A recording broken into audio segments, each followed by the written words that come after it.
चाहिए कि भाई ये देश को जो और बाकी ये जो शिक्षा नीति है, ये सब तो अगर बोले हम्बग है। इससे मूल सवाल है कि सरकार अगर धन नहीं देगी तो स्कूल चलाएगा कौन, शिक्षक बहाल कौन करेगा, समझ गए। तो उन सवालों की ओर और भी चर्चा की जरूरत है। और तमाम आप सब लोग शिक्षण से जुड़े हैं तो अपने अपने दायरों में इसको बढ़ाएंगे। और ये चर्चा इस तरह की रोज होनी चाहिए और विस्तारित होनी चाहिए, मतलब कि 10 लोग ही नहीं हो, सब लोग अगर सेंटर बने और उसमें राजनीतिक और सक्रिय लोग आए और जो भी लोग समाज के बारे में सोचते हो कि भाई हमारी पीढ़ी को लिखने पढ़ने आना चाहिए, बोलने आना चाहिए, उनको सजग जरूर होना चाहिए। Thank you sir, thank you. बहुत बहुत धन्यवाद सर। बिल्कुल निश्चित रूप से आपने एक मार्गदर्शन किया है कि किस तरीके से एक शिक्षा का रोड मैप होना चाहिए, किस तरीके से गुरु शिष्य परंपरा की स्थिति होनी चाहिए। तो बहुत बहुत धन्यवाद सर। कार्यक्रम की अगली कड़ी में हमारे बीच में है डॉक्टर योगिता भार्गव जी। आप सहायक प्राध्यापक एवं विभागाध्यक्ष हैं हिंदी की, शासकीय नेहरू स्नातकोत्तर महाविद्यालय अशोकनगर मध्य प्रदेश से हैं आप। मैडम, कार्यक्रम में आपका बहुत बहुत धन्यवाद। और आपसे अनुरोध है कि आप गुरु शिष्य परंपरा से संबंधित तथ्यों पर अपने विचार प्रस्तुत करें। Doctor Yogita Bhargav madam. नमस्कार सर, सभी को मेरा प्रणाम। सबसे पहले मैं सर को धन्यवाद देना चाहूंगी जो उन्होंने ये मंच मुझे प्रदान किया। निश्चित ही विषय बहुत ही गंभीरता लिए हुए है, गुरु शिष्य परंपरा चुनौतियां एवं संभावनाएं। विषय की सार्थकता मैं कहूंगी तभी संभव है जब हम पहले से जो हमारी परंपरा चली आ रही है। गुरु शिष्य परंपरा का सीधा संबंध अगर हम बात करें तो आध्यात्मिक ज्ञान की ओर हमें लेकर जाता है, जहां हम प्राचीन काल से देखते आ रहे हैं कि गुरु शिष्य को एक ज्ञान देता था जिसके माध्यम से वो अपनी जीविका से लेकर अपने आध्यात्मिक स्तर को आगे बढ़ाता था और ईश्वरीय या भक्ति की ओर वह चला जाता था। आजकल चूंकि वर्तमान समय में हम देखें तो परिस्थितियां बिल्कुल विपरीत हैं। आधुनिकता और बाजारवाद के युग की अगर हम आज जी रहे हैं तो निश्चित रूप से वो परंपराएं खतरे में हैं जो पहले से चली आ रही थी। एक दोहा मेरे मन में आ रहा है कि गुरु बिन ज्ञान न उपजे, गुरु बिन मिले न मोक्ष, गुरु बिन लखे न सत्य को, गुरु बिन मिटे न दोष। ये दोहे जो आज हम सिर्फ एक किताबों में सिमट कर रह गए हैं, जो चरितार्थ नहीं हो पा रहे हैं, उसके पीछे निश्चित रूप से हमारी शिक्षा प्रणाली उत्तरदायी हो सकती है, लेकिन एक शिक्षक की भूमिका भी इसमें बहुत महत्वपूर्ण है। क्यों ऐसी हमें स्थितियां देखने को मिल रही हैं कि हम आज इस परंपरा के ऊपर वार्तालाप कर रहे हैं, इस विषय की गंभीरता को समझते हुए इसकी चुनौतियों और संभावनाओं के लेकर मंथन किया जा रहा है। निश्चित कहीं ना कहीं इसमें मैं समझती हूँ, माफी चाहूंगी, हो सकता है मेरी बात से आप लोग सहमत ना हो, कि इसमें सिर्फ शिक्षा व्यवस्था में सिर्फ शिष्य ही नहीं, हम शिक्षक भी इसके उत्तरदायी हैं कि क्या जो सरकार की जो व्यवस्था है वो चल रही है, यहाँ पूरे विषय को हम वहां ले जाकर नहीं रख सकते हमारी शिक्षा प्रणाली पे। एक गुरु होने के नाते मैं यही कहूंगी कि एक शिष्य की भी बड़ी भूमिका है कि हम जो हमारे जो आध्यात्मिक ज्ञान था, हमारी जो भारतीय संस्कृति थी, उसी के अनुसार हम तकनीकी रूप से सक्षम हो गए हैं, हम उसको अपना रहे हैं, लेकिन जो हमारा गुरु शिष्य का महत्व था, जो हमारा एक संबंध और रिश्ता था, क्या हम उसको आज भी कायम रख पा रहे हैं? शायद नहीं। इसके लिए जरूरी है कि गुरु, चाहे उसका आर्थिक मानदेय सरकार द्वारा कुछ भी निर्धारित किया गया हो, लेकिन वो अपने कर्तव्यों का मूल रूप से पालन करे। जैसे अगर हम बात करें कि अर्जुन और श्री कृष्ण की, तो जब अर्जुन पूरी तरह समर्पित हो गए तो कृष्ण ने उन्हें गीता का ज्ञान दे दिया। वहीं अगर हम एकलव्य की बात करें तो एकलव्य ने गुरु दक्षिणा में अपना अंगूठा ही दे दिया। तो ये कितने बड़े बड़े उदाहरण हमारी भारतीय संस्कृति से हमें देखने को मिले हैं। आज अगर शिष्य एक तरफ गुरु के महत्व को नहीं समझ रहा है तो क्या गुरु इस चीज को अपना पा रहा है? शायद नहीं। तो ये जो आपका विषय है ये बहुत ही महत्वपूर्ण है। और दुर्भाग्य की बात ये है कि आज शिक्षा के केंद्र में ज्ञान ना होकर सिर्फ व्यवसाय हो गया है। जहाँ पहले एक शिष्य गुरु के पास ज्ञान अर्जन के लिए जाता था, वह व्यवसाय के लिए जा रहा है आज। निश्चित रूप से समय की मांग और अर्थ को अत्यधिक महत्व देने के कारण ये जो परंपराएं हैं आज घटती जा रही, इनका ह्रास होता जा रहा है। और इस तरह के आपके मंथन के द्वारा ये चीज निकल कर आएगी। मैं ज्यादा अपनी बात को नहीं रखना चाहूंगी यहाँ पर, क्योंकि आगे भी मेरे जो वक्ता थे डॉक्टर जीटी शर्मा, अजीत कुमार जी और अभी अंकित जी ने बहुत महत्वपूर्ण बिंदुओं के माध्यम से इस तर्क को रखा कि हमें जो तकनीकी शिक्षा है इसके जो पॉइंट है इनको ध्यान में रखकर अपने ज्ञान को इस तरह बढ़ाना होगा कि हमारे जो शिष्य हैं वो हमसे प्रभावित हो और ज्ञान अर्जन के लिए वो महाविद्यालय विद्यालयों में आए। आजकल ये चीज देखने को मिल रही है कि जैसे मैं अपने ही महाविद्यालय की अगर बात करूं तो अगर मान लो पीजी जैसे हिंदी साहित्य के 150 विद्यार्थियों ने एडमिशन लिया है तो वहां पर मात्र 50 बच्चे ही उपस्थित है, कभी कभी तो 10 विद्यार्थी ही उपस्थित है। तो ऐसी स्थितियां क्यों आ रही है? क्योंकि हम भी तकनीकी रूप से उतने सक्षम अपने आप को महसूस नहीं कर पा रहे हैं, या अभी अंकित जी ने बताया कि हम उन चीजों को उतनी देर तक हम तक तकनीक पहुंच रही है। तो हमें भी ये प्रयास करना होगा कि जो हमारी परंपरा है, जो मान सम्मान की परंपरा है, वो भी बनी रहे और हम शिष्य को बेहतर से बेहतर माध्यम से और उसको उसकी सारी एक जो उसके प्रश्न है उनका समाधान करके उसको शिक्षा की ओर हम अग्रसर करें, उसको आगे लेकर जाएं, तो निश्चित रूप से ये परंपरा बनी रहेगी। मुझे मंच प्रदान करने के लिए दुबे जी, भुवनेश्वर दुबे जी का बहुत बहुत धन्यवाद। सभी को नमस्कार। बहुत बहुत धन्यवाद मैडम। आपने अपने वक्तव्य को प्रस्तुत किया और निश्चित रूप से इस गुरु शिष्य परंपरा और चुनौतियां एवं संभावनाएं इस विषय पर आपने मंथन किया। आपका बहुत बहुत धन्यवाद।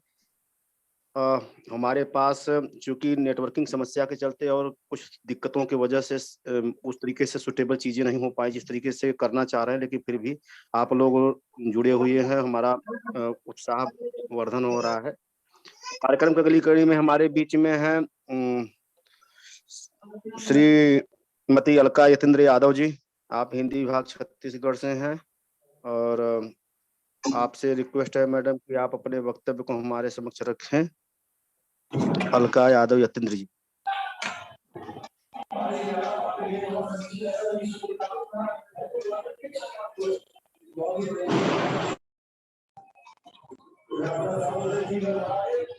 हेलो, मेरी आवाज पहुंच रही सर?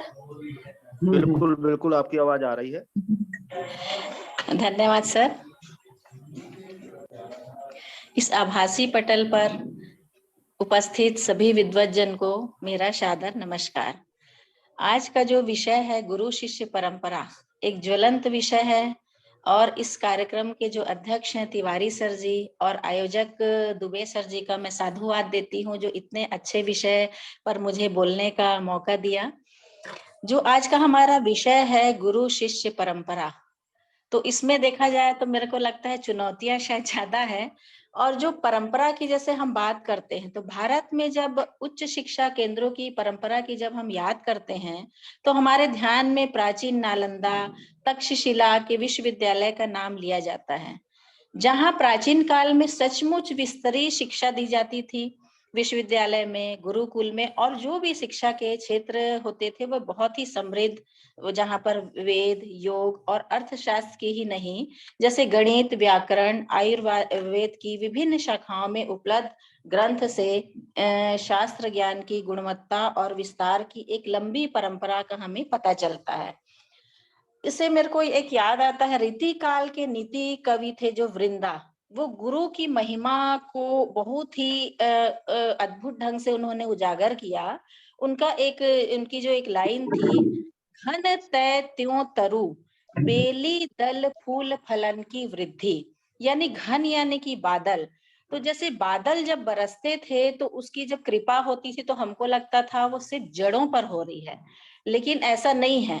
वो उनके जड़ और उनकी बेल से लिपट, जब जल जड़ में पहुंचता था उनका, बादलों का जो जल है, तो उसको बेल को भी पुष्प करते थे, उनके फल फूल सब पर उनकी कृपा होती थी।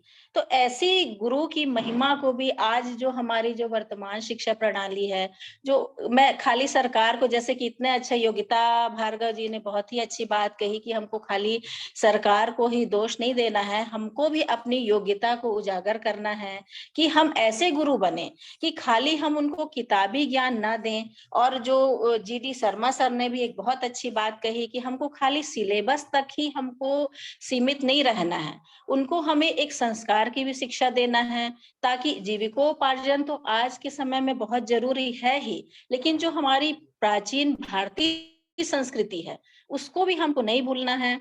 और इस वक्तव्य में बहुत अच्छे अच्छे विद्वज्जनों ने अपनी अपनी बात रही, तो मैं तो ज्यादा नहीं बोलूंगी। और जो मूल्यांकन पद्धति है आज के समय की, जो है मूल्यांकन पद्धति भी बहुत ही गलत है। जैसे जो मेधावी छात्र हैं वो तो पीछे रह जाते हैं, और जो बाकी जो पीछे रहने वाले बच्चे हैं वो आगे बढ़ जाते हैं। तो ये जो ज्वलंत विषय है, इस पर और भी मतलब आगे कार्यक्रम आयोजन होते ही रहना चाहिए।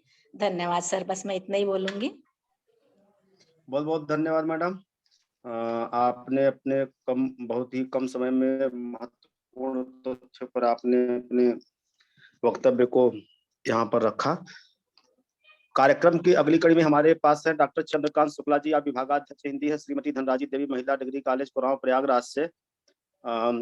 अभी कार्यक्रम चल रहा है, तो सर से रिक्वेस्ट है कि आप अपने वक्तव्य को हमारे समक्ष रखें। डॉक्टर चंद्रकांत शुक्ल जी।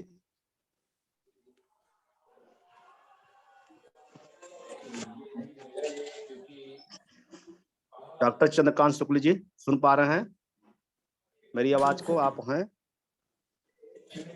आप अपने वक्तव्य को रखें।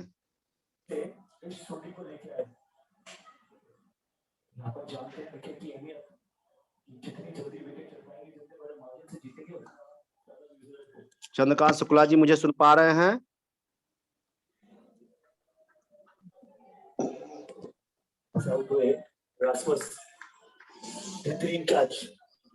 जी सर।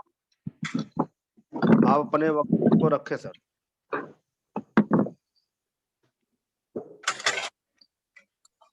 जी,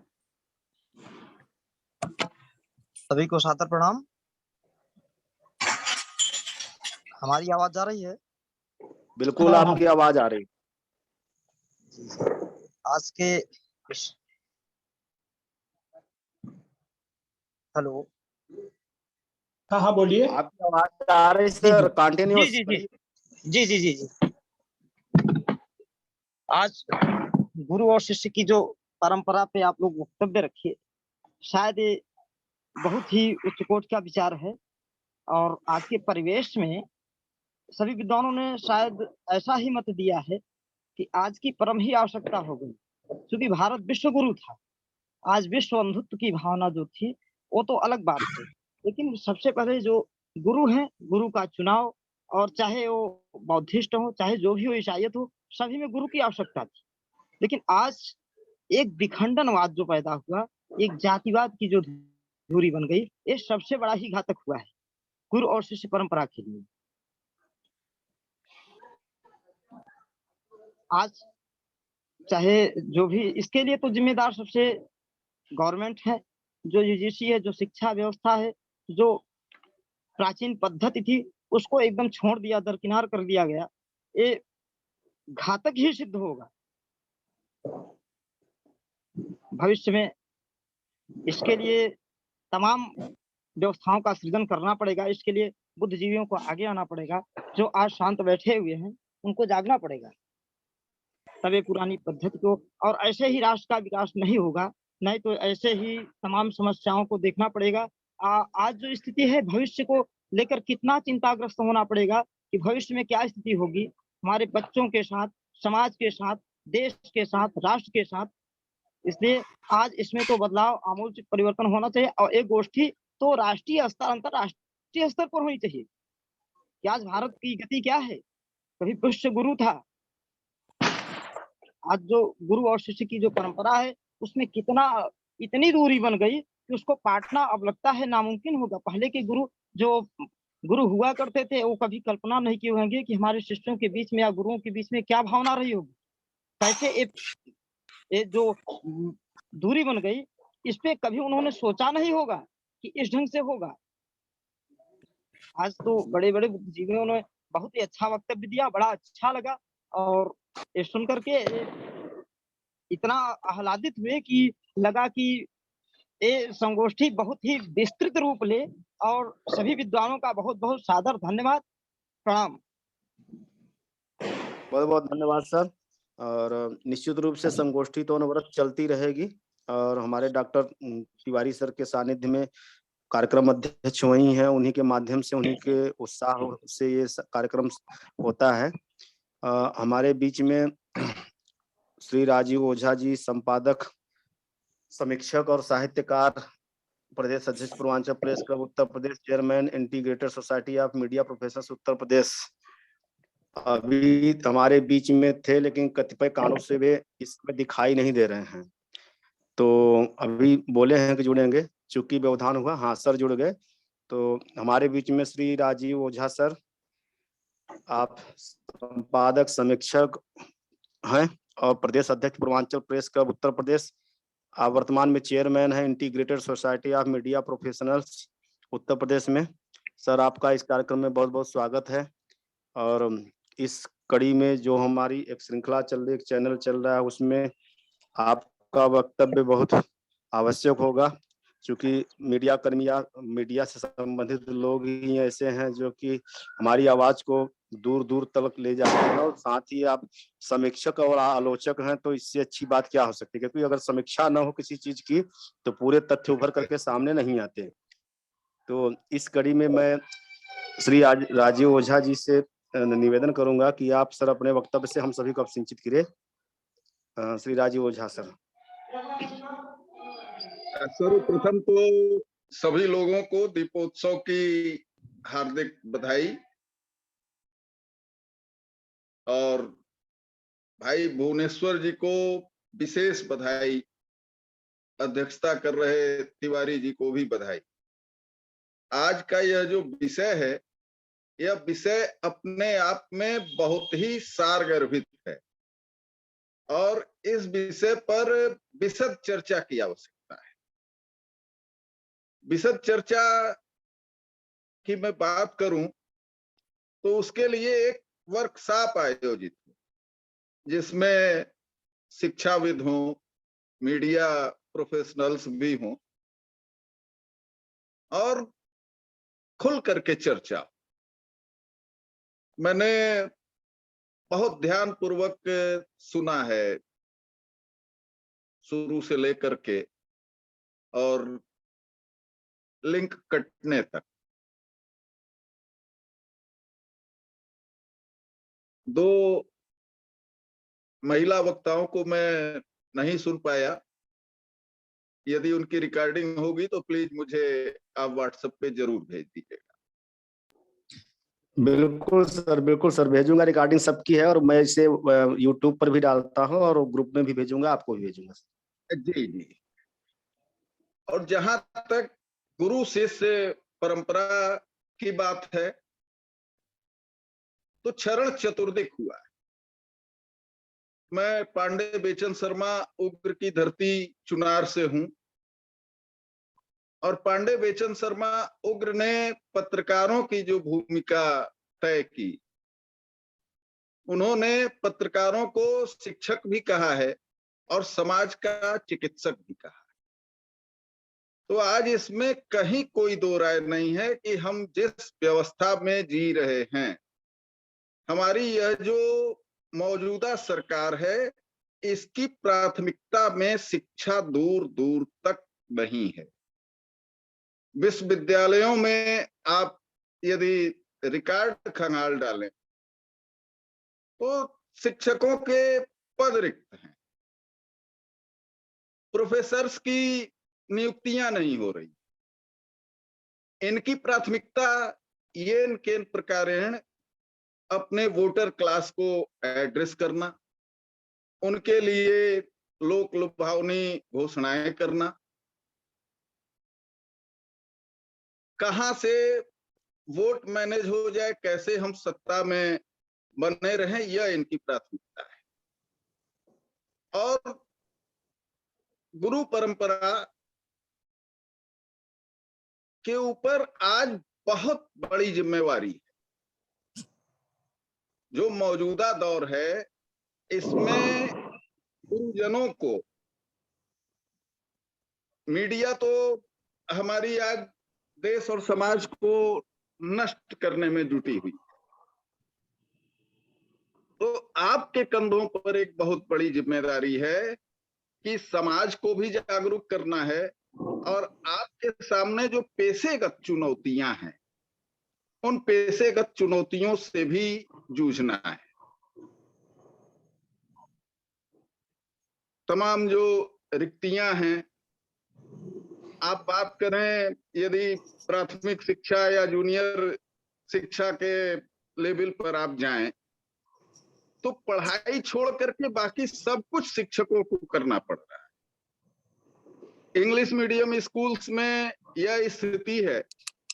मैं तमाम इंग्लिश मीडियम स्कूलों को जानता हूं, यहाँ शिक्षकों से अग्रिम ब्लैंक चेक ले लिया जाता है, उनसे हस्ताक्षर किसी वेतन पे कराया जाता है, उनको ऑन हैंड कुछ दिया जाता है। तो विसंगतियां बहुत हैं। पूरे कुएं में भांग पड़ी हुई है और इस कुएं में पड़ी हुई भांग से शिक्षा को कैसे उबारा जाए, गुरु शिष्य संबंधों में जो क्षरण हुआ, वो एक अलग से संगोष्ठी उस पर की जा सकती है। आज मैं सिर्फ चुनौतियों पर केंद्रित रहना चाहूंगा कि आज सबसे बड़ी चुनौती यह है कि जो शिक्षकों के पद रिक्त हैं, बेसिक से लेकर के यूनिवर्सिटी लेवल तक, उनको भरने की क्या रणनीति हो, उसके लिए शिक्षक संगठनों की क्या भूमिका हो, समाज की क्या भूमिका हो, क्या इस संघर्ष में अभिभावकों को भी जोड़ने की कोई पहल होनी चाहिए। एक पत्रकार की दृष्टि से मुझे लगता है कि निश्चित रूप से शिक्षक समाज को एक पहल करनी चाहिए। सबसे बड़ी चुनौती यही है। और आज गुरु पर सवाल खड़ा कर देना बहुत आसान है, लेकिन आज का शिक्षक किन विषम परिस्थितियों में सेवा दे रहा है, यह भी एक सवाल है। मतलब मैं यहाँ कहना नहीं चाहता, लेकिन यह सच है कि इस दौर में, जैसे आप लोगों ने सुना होगा कि थाने नीलाम हुआ करते थे, तो अब वीसी की कुर्सियों की बोली लगती है। हम उस दौर में आ गए। तो इन सारी समस्याओं पर माननीय तिवारी जी से भी और भुवनेश्वर जी से भी मेरी विनम्र विनती है कि एक वर्कशॉप रखिए, और विषय चूंकि इतना सारगर्भित है कि इसे सरसरी वेबिनार में नहीं डिसाइड किया जा सकता। इस पर एक दिवसीय कार्यशाला रखें और उस कार्यशाला में खुल करके समस्याओं पर चर्चा हो, उनके समाधान पर लोगों के विचार आए और फिर उनमें से निकाल करके एक राह मिल सकती है।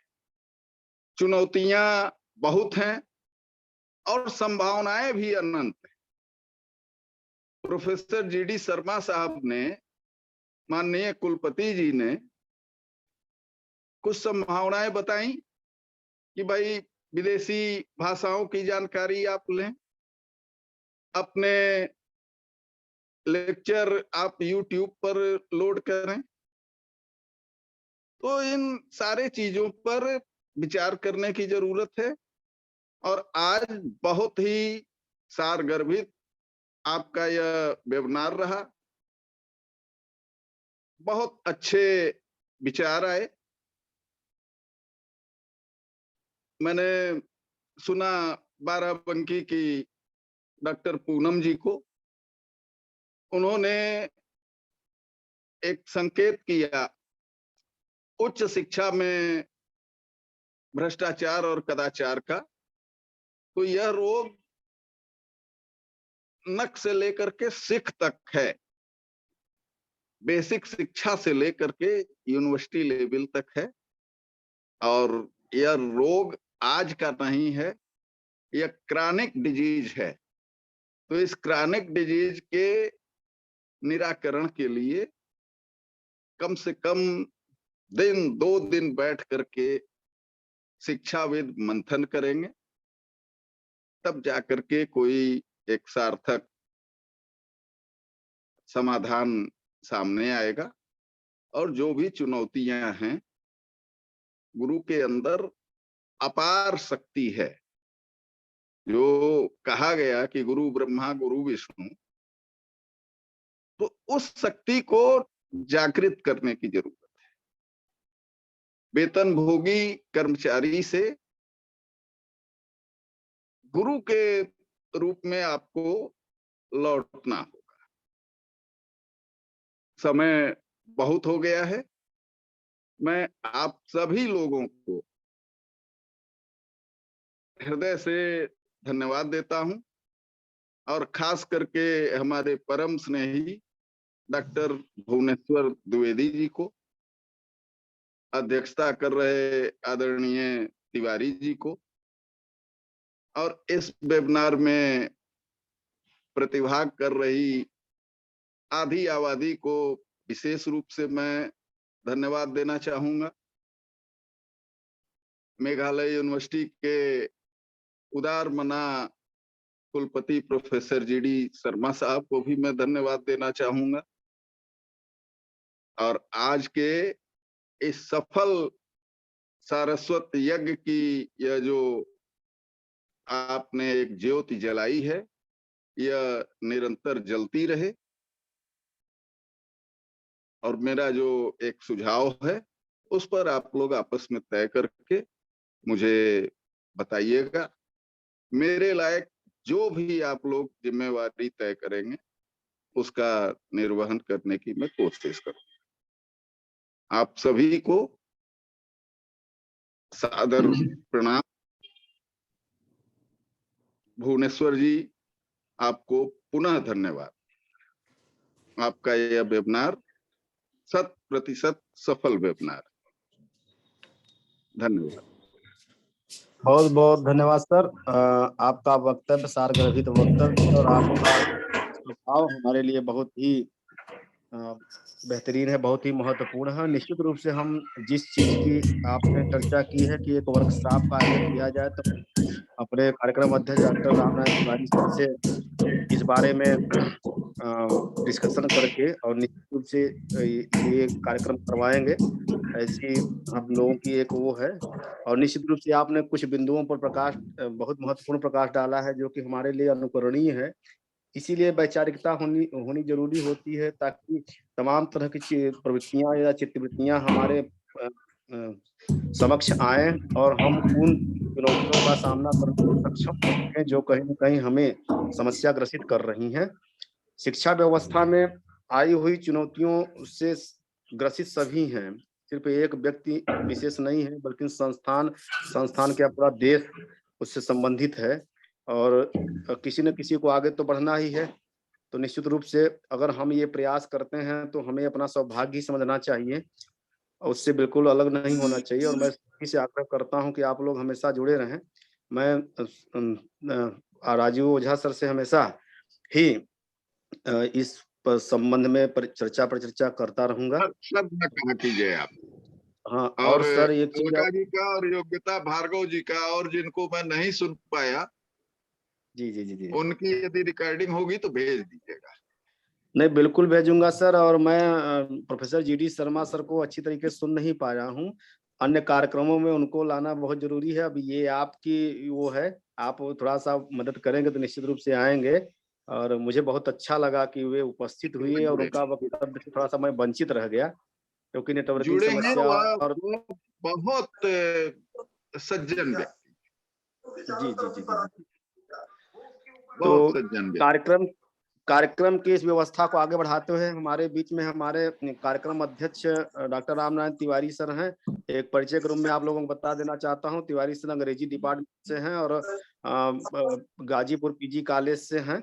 और साथ ही तिवारी जी का भोजपुरी साहित्य पर बहुत बड़ा योगदान, लोक साहित्य कह लीजिए, क्योंकि अकेले भोजपुरी साहित्य पर 20,000 काव्य कविताओं का संग्रह इन्होंने किया है भोजपुरी में। भले से अंग्रेजी डिपार्टमेंट से सर ताल्लुकात रखते हैं, लेकिन लोक के प्रति और लोक की पीड़ा के प्रति बहुत ही तटस्थ रूप से कार्य करते हैं। और आए दिन अभी अनवरत रूप से कोरोना काल के पहले सर इंटरनेशनल वेबिनारों का आयोजन करते रहे हैं और आगे आने वाली स्थितियों में भी ये आयोजन होगा। कितने परिश्रम से सर उस कार्यक्रम को करते हैं, हम लोग जानते भागलपुर हैं। वाला भेज दीजिएगा भुवनेश्वर जी। जी जी जी। भागलपुर के डॉक्टर दयानंद जायसवाल जी वाला भेज दीजिएगा। जी जी जी जी जी जी जी जी। आपका तो संग्रह यदि प्रकाशित है जी जी तो भेजवा दीजिएगा। जी जी। तो हमारे समक्ष डॉक्टर रामनारायण तिवारी सर हैं और उनकी जितनी भी एक प्रकार से समीक्षा की जाए, आलोचना किया जाए या जिस भी तथ्य से लिया जाए, वे एकदम सरल हृदयी हैं। तो ऐसे व्यक्तित्व हमारे समक्ष उपस्थित हैं। मैं डॉक्टर रामनारायण तिवारी से, जो हमारे कार्यक्रम के अध्यक्ष हैं, उनसे आग्रह करूंगा कि जितने भी वक्तव्य हुए हैं उनको सापेक्ष उनको निर्देशित करते हुए और इस कार्यक्रम की अध्यक्षीय उद्बोधन को प्रस्तुत करें। Doctor Ramnarayan Tiwari sir. हमारी आवाज सुनाई दे रही है ना? जी सर, बिल्कुल। अच्छा, मैं अपने सभी सहभागियों को तहे दिल से प्रणाम करता हूं कि आप लोगों ने इस कार्यक्रम में अपना सहयोग दिया और मैं कमोबेश सबका सुना, क्योंकि नेटवर्किंग की गड़बड़ी थी, इसलिए मैं पूरा कहीं कहीं गड़बड़ा गया। फिर मैंने सुना, उसमें कई प्रकार के वक्तव्य। पहला वक्तव्य की एक बार मैं कहानी का एक घटना बता दे रहा हूँ कि जब मैं बीएचयू का रिसर्च फोरम का प्रेसिडेंट था, उसी समय प्रोफेसर जसपाल चेयरमैन थे यूनिवर्सिटी ग्रांट कमीशन का। सुन रहे हैं ना? हेलो जी बिल्कुल सर, आवाज आ रही है। तो मैंने उनसे जब नया यूजीसी का नोटिफिकेशन आया कि through competition the teacher should be selected, तो मैंने क्वेश्चन रेज किया उनसे और मेरा वो क्वेश्चन था कि professor Jaspal please tell me teacher should be teaching oriented और कंपटीशन ओरिएंटेड। क्योंकि एक हम लोग के पास ऑलरेडी पारंपरिक खाका था जिसमें हमारे टीचर सेल्फ मेड होते थे, स्वधर्मी होते थे, उनके पास क्रिटिकल एनालिसिस की क्षमता रहती थी, ओरिजिनलिटी रहती थी और एक एक्सप्रेशन की शक्ति रहती थी। एक क्वालिफिकेशन हमारे शिक्षकों में रहता था और अनायास उस शिक्षकों को अपने तरफ आकर्षित कर लेते, स्टूडेंट को आकर्षित कर लेते। थ्रू कंपटीशन, जो एक फिक्स्ड नॉलेज के थ्रू आपने टीचरों का सिलेक्शन करने का प्रयास करेंगे, तो हमको लगता है कि टीचरों में क्रिएटिविटी मर जाएगी और इंटायर शिक्षा मेमोरी बेस्ड हो जाएगी। फॉर एग्जांपल देख लीजिए, जैसे आजकल, पहले तो कुछ सब्जेक्टिविटी पेपर आते भी थे, लेकिन वर्तमान में कोई सब्जेक्टिव पेपर नहीं आते हैं, सिर्फ ऑब्जेक्टिव पेपर आते हैं। और कितने में टीचर ऐसे भी आते हैं, कहते हैं कि मैंने इम्तिहान में हनुमान जी का नाम लिया, टिक लगा दिया और मैं आ गया चुन करके। तो जब ऐसे शिक्षक आएंगे तो मैं समझता हूं कि विद्यार्थी जो अपने गुरु उनको चुनना चाहिए, वो तो चुनते नहीं हो, कमीशन से गुरु आते हैं। तो जो गुरु को खुद अपने गुरु को नहीं चुनता, गुरु उनके ऊपर इम्पोज है, तो वहां अगर मनुष्य है तो उसमें कहीं ना कहीं विरोध की क्षमता पैदा होगी, और नहीं होगी तो हम तो कहेंगे कि वो तो पशु हो जाएगा। तो एक तो जो सिलेक्शन विधि इन लोगों ने बनाया टीचरों का, टीचर सर्च किए जाते हैं, सेलेक्ट नहीं किए जाते, इलेक्ट नहीं किए जाते। लेकिन हमारे यहाँ जो शासन के निर्माता है, मैं शासन को भी इससे मुक्त नहीं कर सकता और न देश को कर सकता हूँ, न सरकार को कर सकता हूँ, क्योंकि शिक्षा हमेशा राष्ट्र का मन होता है। जब राष्ट्र, जो हमारी सरकारें जो है क्वालिफिकेशन तय करती है, नियुक्ति का प्रोसेस तय करती है, सारी व्यवस्था तय करती है, तो सैलरी कौन तय करेगा? उसके लिए विदेश का आदमी थोड़ा है। तो सरकार को आप छोड़ नहीं सकते, क्योंकि सरकार शिक्षा के लिए ही टैक्स लेती है और सरप्लस टैक्स लेती है। इसलिए सरकार को छोड़ देना या सरकार को कम भार देना, ये समझिए कि आप अपने को ही धोखा दे रहे हैं। और सरकार तो चाहती है कि सरकार को इसमें हम लोग छोड़ दें, क्योंकि सरकार को आपके शिक्षा देने की, यहाँ के लड़कों को शिक्षा देने की जरूरत नहीं, क्योंकि जो हमारे अधिकारी और नेता हैं, सबके लड़के विदेश पढ़ते हैं, उन्होंने अपना पेशा खरीद लिया है। वो मैनेजर आपके हो सकते हैं स्कूल के, टीचर नहीं हो सकते, क्योंकि जो शिक्षा हमारी पहले मिशन थी आज प्रोफेशन हो गई है। और जब प्रोफेशन में वैचारिक सत्ता का भाव होता है तो टकराव होता ही है। इसलिए अगर शिक्षक छात्र का टकराव हो रहा है तो मैं समझता हूं कि ये कोई नई बात नहीं रही है, हो ही जाएगा, क्योंकि आज हमने शिक्षा को विचार भी